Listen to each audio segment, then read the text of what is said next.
toute cette semaine, c'est Janie, le chef de chez Mimi Cuisine à Cons-la-Granville qui nous accueille. On va réaliser la 4e recette de cette semaine. Donc là, on est parti sur une recette qu'on réalise finalement pour pas faire de gâchis. Exactement. Avec les restes de viande. Donc là, notamment, c'est de l'agneau. Voilà. On va faire quoi? Un croustillant d'agneau. Voilà. On va dire ça Voilà, comme oui, ça. Une feuille de brique. Voilà. Avec des petits légumes, c'est ça, Janie? Voilà. C'est ça, Voilà. chef? C'est ça.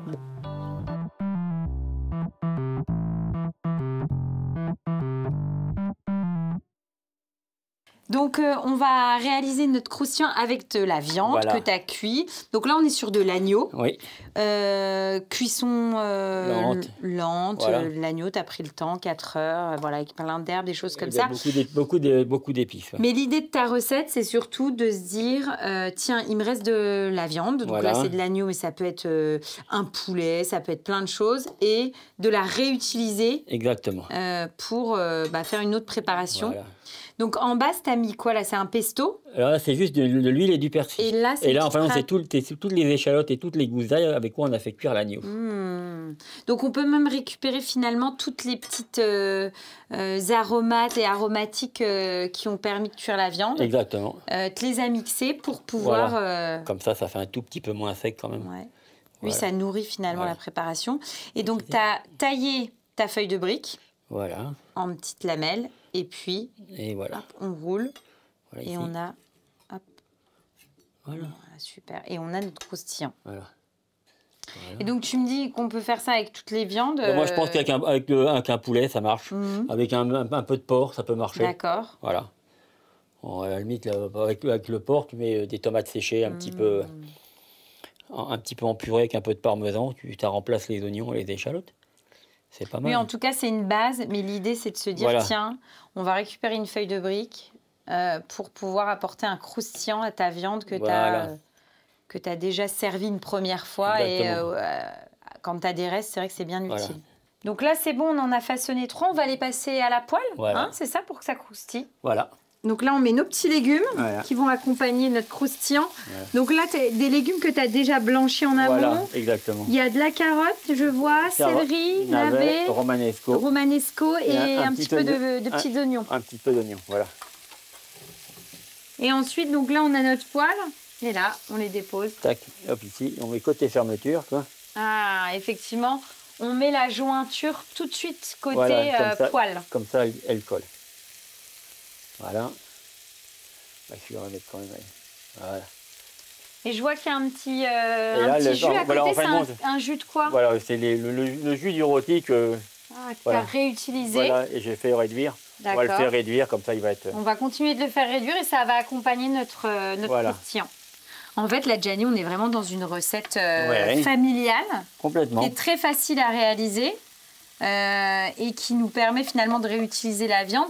Mais c'est vrai que c'est fou parce que, tu vois, il faut avoir cette idée de se dire, tiens, je vais l'entourer dans une feuille de brique, je vais accompagner d'une petite sauce, etc. C'est simple, mais mine de rien, il faut y penser, quoi. Oui. Mais feuille de brique, pâte à filo, c'est pas mal aussi. Hein. Oui. On fait des très belles... Oui, l'idée, c'est d'apporter autre chose, une autre texture, pour le coup, dans ton assiette. Exactement. Et même en cuisson, parce que là, finalement, on part sur, allez, en 7-8 minutes, ça sera fait. On va faire toutes les faces. On va tout faire. Pour avoir un beau croustillant, et c'est réglé. Et c'est fini. Donc là, on va dresser, Janie, c'est bon. Hein, on a nos croustillants qui ont bien doré sur toutes les faces. Voilà, bien. Donc on en met un. On mettait un seul. Hein. Ah oui, c'est copieux. Hop, super. Ensuite, on sert nos petits légumes. Voilà, sur le côté. Pour accompagner. Alors ici. Hop là. Et ensuite, donc, on va mettre notre sauce. Oui, puis on va mettre une petite goutte de l'huile de persil pour faire un petit peu de couleur. Voilà. Donc ça, c'est notre jus qui a réduit.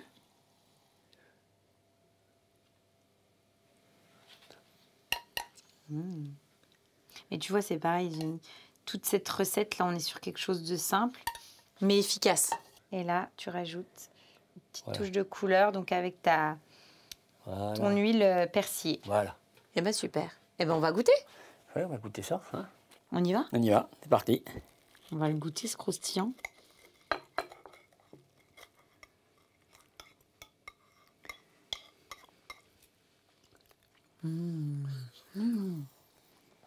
Franchement, c'est trop bon, Janie. Oh, je suis bluffée. Alors, mine de rien, ce que j'aime beaucoup, c'est que tu as le goût de l'agneau. En plus, alors la viande a été cuite à la perfection.